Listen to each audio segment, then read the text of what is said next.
দীর্ঘ অপেক্ষার অবসান শেষে জলের দেখা মিলল, খুশির মেজাজ এলাকাবাসীর।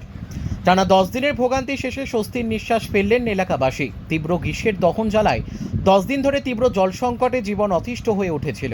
অবশেষে পাইপলাইনের কাজ শুরু হওয়ায় জলের প্রতীক্ষায় চাতকের ন্যায় অপেক্ষার অবসান ঘটল দুর্গাপুর 24 নম্বর ওয়ার্ডের শরৎপল্লী এলাকার বাসিন্দাদের মধ্যে। খুশির হাওয়া এলাকায়। প্রসঙ্গত উল্লেখ্য, দিন দশেক আগে দুর্গাপুর শরৎপল্লী এলাকায় জলের পাইপ ফেটে যাওয়ায় এলাকায় ডিএমসির জল সরবরাহ বন্ধ হয়ে যায়। তীব্র জল সংকট দেখা যায় এলাকায়।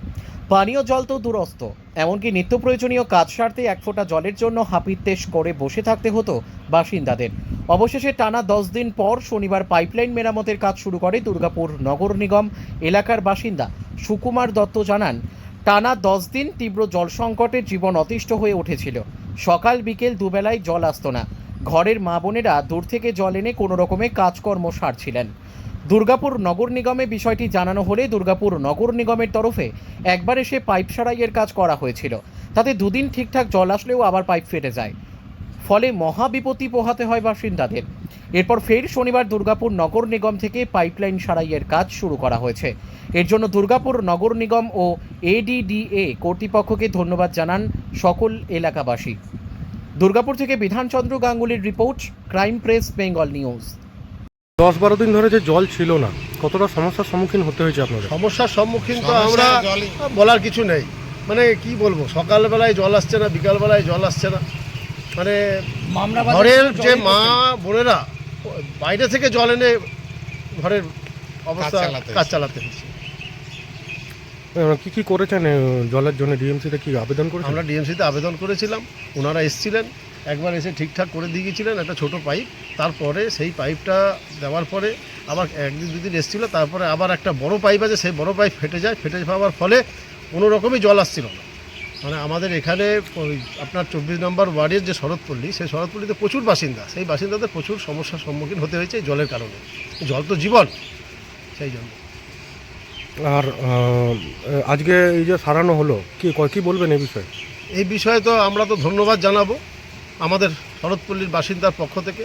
আমরা সকলেই ধন্যবাদ জানাই ডিএমসিকে এবং এডিডিএর যে সমস্ত আমাদের কর্তারা আছেন তাদের উদ্দেশ্যে জানাই যে আপনারা যে করে দিয়েছেন তার জন্য আপনাদেরকে অশেষ অশেষ ধন্যবাদ। এবং এই বিষয়টা নিয়ে কালকে একটা সিএন চ্যানেলে একটা মানে মন্তব্য রেখেছেন আমাদের বিরোধী পার্টিরা, যাই হোক, এই বিষয়টা নিয়ে। তাদের উদ্দেশ্যেও বলবো যে আমাদের যে কাজ, মা মাটি মানুষের যে কাজ, সরকারের কাজ, একদম তুরন্ত কাজ, তার জন্য আমরা মা মাটি মানুষের পক্ষ থেকে আমরা মমতা বন্দ্যোপাধ্যায়কে ধন্যবাদ জানাবো এবং ডিএমসিকেও ধন্যবাদ জানাবো, এডিডিকেও ধন্যবাদ জানাবো যে এরকম সরকার আমাদের এখানে দরকার আছে, যে দেনার কাজ হয়। বলা সত্য। আপনার নাম? আমার নাম সুকুমার দত্ত। এলাকাবাসী। তোমার আমার সকলেরই একটাই পছন্দ, মাদার্স চয়েস। ঘরে সুগন্ধি ভাত, প্রতিদিনের রান্নায় নিখুঁত স্বাদ, চাই উন্নত মানের চাল। তাহলে আর দেরি কেন? আজই যোগাযোগ করুন ধনরাজ অ্যাগ্রো ইন্ডাস্ট্রিজ প্রাইভেট লিমিটেডে। আমরা আনি আপনার টেবিলে খাঁটি ও মানসম্মত চাল মাদার্স চয়েস নামে।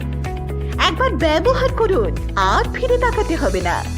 বিশ্বাসী গোড়া, গুণগত মানে সেরা। মাদার্স চয়েস, মা যেমন চান চাল তেমনই। যোগাযোগের জন্য এখনই কল করুন 8509752023 এই নম্বরে। মাদার্স চয়েস শুধুই সেরা নয়, সবার প্রথম পছন্দ।